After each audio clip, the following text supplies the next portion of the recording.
Erizoba turi hano habwo kuwega kuteka kureba umushiija kuko arabasa kutekera ki umukazi narishi okumuhwera.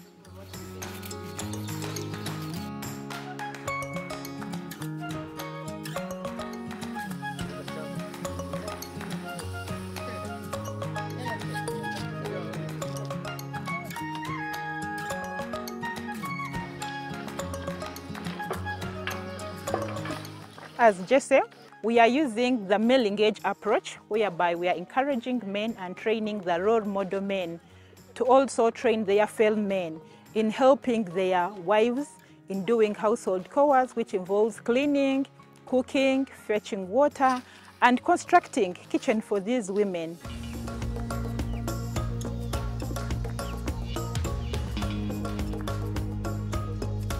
Habwo kuba mushija wanje atakejesibwe akayinenje shombi munonga konka ko yamazire kwejesibwa yagenda arahindura amenjesho aranyambahe mirimo ndashanga yana abisiza abana yakondorire mbuga nebijaro ya aroza nandi mu mirimo zanje nanyishange yankorere mirimo zindi turire nashemerera.